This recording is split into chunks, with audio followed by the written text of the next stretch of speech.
تو ہدایت کے بارے میں انشاءاللہ میں آج آپ سے 6 سائنز ڈسکس کروں گا. 6 signs that you are on ہدایہ. بہت سے لوگ جاننا چاہتے ہیں کہ کیا اللہ ہم سے خوش ہے یا ہم ہدایت پر ہیں, ہمیں بتائیں, کوئی سائنز بتائیں کہ ہم ہدایت پر ہیں.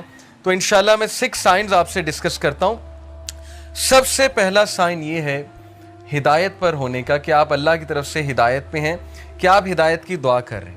یہ پہلا سائن ہے کہ اللہ آپ سے پلیزڈ ہے اور آپ ہدایت پر ہیں. کیونکہ جو انسان دعا ہی نہیں کر رہا, وہ دوسروں کو کہتا ہے میرے لیے ہدایت کی دعا کرو, میرے لیے ہدایت کی دعا کرو, لیکن خود اس نے کبھی نہیں کی, خود اس نے کبھی ہاتھ نہیں اٹھائے, تو آپ کا کیا خیال ہے اسے ہدایت آ جائے گی؟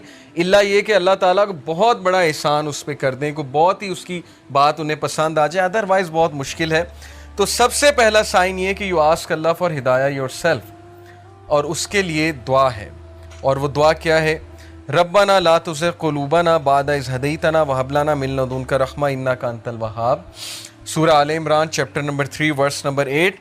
کہ ہمارے رب ہمارے دل کو مت پھیریو جبکہ تو ہمیں اسٹریٹ پاتھ پر لے آیا, ہدایت پر لے آیا, ہمیں استقامت دیجیے. اور ہم تجھی سے مانگتے ہیں, بے شک تو ہی بانٹنے والا ہے, تو ہی اپنی رحمت دینے والا ہے. انک انت الوہاب, بے شک تو ہی سب کچھ بانٹنے والا, دینے والا ہے. تو یہ دعا استقامت کے لیے اور ہدایت مانگنے کے لیے بہت امپورٹنٹ ہے. جب بھی آپ دعا کی قبولیت کے اوقات ہیں نا, جیسے رین آفٹر رین, یا سفر کے دوران, یا اذان اور اقامت کے دوران, تو اس دوران اس دعا کو ضرور اپنی لسٹ میں شامل کر لیں. بہت جامع دعا ہے کہ اللہ مجھے کبھی بھی میرے دل کو پھیریو نہ, کیونکہ مقلب القلوب اللہ ہے. اللہ کی 2 انگلیوں کے درمیان انسانوں کے دل ہیں, اور اللہ چاہے تو دلوں کو پھیر دے. اور جب دل پھر جاتے ہیں تو پھر نیکی نیکی نہیں لگتی, بدی بدی نہیں لگتی, اور پھر دل کی کنڈیشن بہت عجیب ہو جاتی. تو پہلی چیز, پہلا سائن ہے دیٹ یو آر آسکنگ اللہ فار ہدایہ.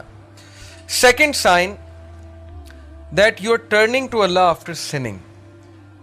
انسان کے ہدایت میں ہونے کی نشانی یہ ہے کہ وہ گناہ کرنے کے بعد اکڑتا نہیں ہے, بلکہ اللہ کی طرف رجوع کرتا ہے, اللہ کی طرف بھاگتا ہے. جیسے اللہ نے کہا نا فَفِرُّوا إِلَى اللَّهِ, کہ بھاگو اپنے رب کی طرف, سارے کے سارے. وہ آیت میں آپ کو سناتا ہوں, سورہ آل عمران کی ورس 135. وَالَّذِينَ إِذَا فَعَلُوا فَاحِشَةً أَوْ ظَلَمُوا أَنفُسَهُمْ ذَكَرُوا اللَّهَ.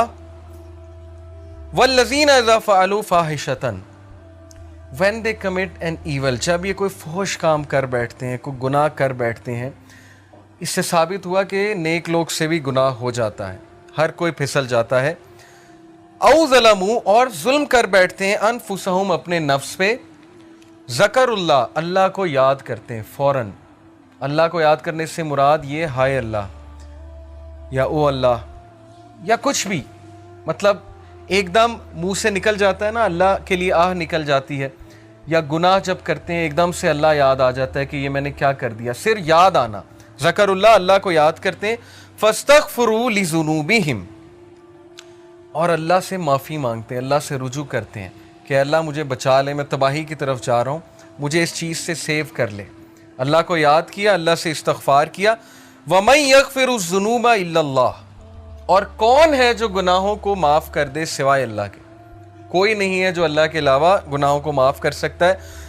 وَلَمْ يُصِرُّوا عَلَى مَا فَعَلُوا وَهُمْ يَعْلَمُونَ, اور کون ہے جو اللہ کے علاوہ گناہوں کو معاف کر دے, اور پھر کہا کہ یہ گناہ کرنے کے بعد پرسسٹ نہیں کرتے, اس سے توبہ کرتے ہیں اور پوری کوشش کرتے ہیں کہ اس طرف واپس نہیں پلٹیں گے. اسی لیے ٹرو ریپینٹنس کی کنڈیشن میں آپ کو بتاؤں, اسکالر کہتے ہیں کہ ٹرو ریپینٹنس یہ ہے, اگر آپ نے دیکھنا ہے نا کہ آپ کی توبہ قبول ہوئی ہے کہ نہیں ہوئی ہے, تو یہ دیکھیں کہ آپ اس گناہ سے بچ رہے ہیں کہ نہیں بچ رہے ہیں. تو گناہ سے توبہ یہ نہیں ہے کہ گناہ کیا اور پھر توبہ کی اور پھر گناہ کیا, یعنی پلان کر کے توبہ کی اور پلان کر کے گناہ کیا. یہ پلاننگ والا جو کام ہے یہ خطرناک ہے. باقی یہ کہ انسان پھسل جاتا ہے بار بار بھی, وہ بھی میں آپ کو ایک حدیث سناتا ہوں, بٹ کنڈیشن یہ ہے کہ سچے دل سے توبہ. ان ابن عباس رضی اللہ تعالیٰ عنہ عن النبی صلی اللہ علیہ وسلم قال ما من عبد مؤمن الا وله ذنب يعتاده الفینة بعد الفینة او ذنب هو مقیم. ابن عباس رضی اللہ عنہ سے مروی ہے کہ نبی اکرم صلی اللہ علیہ وسلم نے فرمایا there is no believing servant but that he has a sin he habitually commits from time to time. انسانوں میں بہت سے انسان ایسے ہیں جو ہیبیچول ہو جاتے ہیں ایک گناہ کے, بار بار کرتے ہیں، پھسلتے ہیں، بار بار توبہ کرتے ہیں، پھر وہی گناہ بار بار کرتے ہیں. او ذنب ہوا مقیم علیہ لا یفارق حتی یفارق الدنیا. He habitually commits from time to time, or a sin abiding over him that he does not abandon until he departs from the world. وہ گناہ وہ ریپیٹ کرتا رہتا ہے کیونکہ اس گناہ سے وہ ٹیسٹ کیا جا رہا ہے. وہ اپنی بیسٹ ٹرائی کر رہا ہے لیکن سم ہاؤ وہ بار بار پھسل رہا ہے. کتنا ہوپ ہے دیکھیں اس حدیث میں. ان المؤمن خلق مفتنا توابا نسیا اذا ذکر ذکر. اور پھر نبی صلی اللہ علیہ وسلم نے ہیومن نیچر بتائی. Verily the believer, بے شک ایک مومن was created to be tested, test کرنے کے لیے بنایا گیا ہے. Repenting and forgetful, if he is reminded he will remember. اس حدیث میں ایکسکیوز نہیں ہے گناہ کرنے کا. بہت سے لوگ اس حدیث کو نا ایز این ایکسکیوز لے لیں گے کہ دیکھو یہاں لکھا ہے وہ گناہ سے ٹیسٹ کیا جا رہا ہے تو گناہ کیے جاؤ. نہیں، اصل بات یہ ہے جو اینڈ میں الفاظ ہیں کہ بلیور کو ٹیسٹ کیا جاتا ہے کسی سن سے. دیکھیں سن سے کیا مراد ہے؟ آج کے دور میں یوتھ کو کس چیز سے ٹیسٹ کیا جا رہا ہے؟ اللہ کو پتہ ہے کہ ہم اس دور کا حصہ ہیں. اللہ کو پتہ ہے انٹرنیٹ پہ کیا ہے، اللہ کو پتہ ہے یوٹیوب پہ کیا ہے، فیس بک پہ کیا ہے، کیا فتنہ ہے اس نوجوان نسل کے لیے. اور اوپر سے شادیاں بھی نہیں جلدی ہوتی، پھر کو ایجوکیشن الگ ہے، یونیورسٹیز کا ماحول الگ ہے. اللہ کو سب پتہ ہے. تو اللہ تعالیٰ ہم سب کو ٹیسٹ کر رہا ہے. اور عمر رضی اللہ عنہ کا میں ایک کال آپ کو سناتا ہوں کہ وہ یہ کہتے ہیں کہ اللہ تعالیٰ تقوی کے لیے انسانوں کو ٹیسٹ کرتا ہے. جیسے سورہ حجرات میں نا کہ ان المؤمنون، تقوی کے حوالے سے جو آیت ہے میرے ذہن سے اچانک نکل گئی کہ بے شک اللہ مومنین کو تقوی کے لیے ٹیسٹ کر رہا ہے.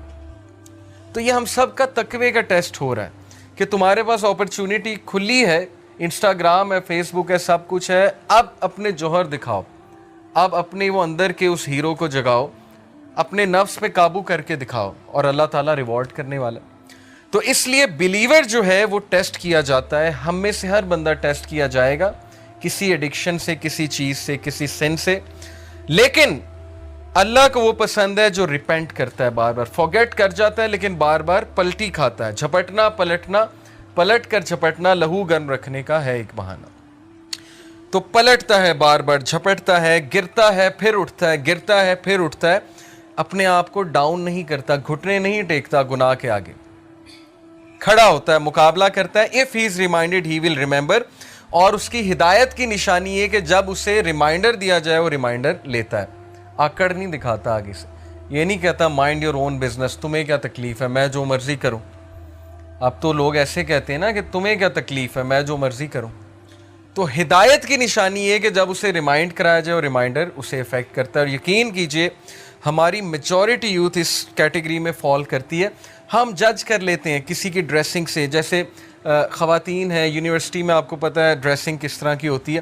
ہم انہیں دیکھ کے جج کر لیتے ہیں کہ لو جی یہ تو ڈریسنگ ایسی ہے، لہٰذا یہ تو ویسے ہی جو ہے اسلام سے بہت دور ہے. کیا پتہ آپ انہیں ریمائنڈر دیں، کیا پتہ کوئی ایک حدیث سنائیں، کیا پتہ ویسے ہی انوائٹ کریں کسی حلقہ میں، وہ کہ اللہ رسول کی بات سنیں اور انہیں افیکٹ کر جائے اور ان کا دل تبدیل ہو جائے، چینج ہو جائے. اس لیے کبھی بھی جج کسی کو نہ کریں، ریمائنڈر دیں. فذکر ان نفعت الذکر سیذکر من یخشی. نصیحت کرو دوسروں کو اگر نصیحت اس کو فائدہ دیتی ہے. جو اللہ سے ڈرنے والا ہے، جو ہدایت پہ ہے، وہ نصیحت پکڑ لے گا. ہمارا کام ہے نصیحت کرنا، ہمارا کام جج کرنا نہیں ہے. تو یہ حدیث بہت ہوپ فل ہے، بہت ہوپ دلاتی ہے کہ انسان بار بار پھسلتا ہے، گناہ کرتا ہے، فارگیٹ فل ہے. انسان کا مطلب ہی بھولنے والا ہے. اسی لیے یہ حلقات، یہ ریمائنڈرز بہت ضروری ہیں کہ اپنے آپ کو بوسٹ رکھو. قرآن ڈیلی پڑھنا اسی لیے بہت ضروری ہے. جو بندہ روزانہ قرآن پڑھتا ہے، تھوڑا تدبر کرتا ہے، وہ بچ جائے گا انشاءاللہ. بہت امید ہے کہ وہ ان چیزوں سے بچ جائے گا. تیسری نشانی کہ آپ ہدایت پر ہیں، یہ تو تھی نا کہ آپ اللہ کی طرف بھاگتے ہیں، ریپینٹ کرتے ہیں گناہوں سے. تیسری نشانی ہے کہ you see your own mistakes. یہ بہت بڑی نشانی کہ آپ ہدایت پر ہیں، آپ کا دل صاف ہے. اپنی مسٹیک دیکھنے سے کیا مراد ہے؟ ہم سب دوسروں کی مسٹیکس تو دیکھتے ہیں، دوسروں سے تو بہت شکایت کرتے ہیں. کیا ہمیں اپنی غلطیاں نظر آ رہی ہیں؟ کیا ہمیں اپنی خامیاں نظر آ رہی ہیں؟ اپنی خامیاں نظر آنا بہت بڑی بلیسنگ ہے، اور یہ اللہ کی طرف سے نشانی ہے کہ اللہ آپ کو پسند کرتا ہے. اس لیے اللہ تعالیٰ آپ کو آپ کی خامیاں دکھاتا ہے کہ آپ کریکٹ کریں، ریفائن ہوں، امپروو ہوں اور مزید بہتر بن جائیں. اسی لیے دیکھیں اللہ ہمیں ایسی سچویشن میں ڈالتا ہے جہاں ہماری خامیاں ایکسپوز ہوں. وہ ایک کوٹ ہے نا بڑا زبردست کہ اگر آپ کے ارد گرد صرف ایسے لوگ ہیں نا جو آپ کی تعریف ہی کرتے ہیں تو اس کا مطلب آپ گرو نہیں کر رہے. اگر آپ کا کوئی ایسا دوست نہیں ہے نا جو آپ کو آپ کی خامیاں نہیں بتاتا یا آپ کو آپ کے گریبان میں نہیں کبھی کبھی جھانکنے پہ مجبور کرتا, تو اس کا مطلب کہ آپ کی فرینڈ شپ جو ہیں وہ صرف مٹیریلسٹک پرپس کے لیے, کیونکہ سنسیئر دوست ہمیشہ آپ کو کریکٹ کرے گا.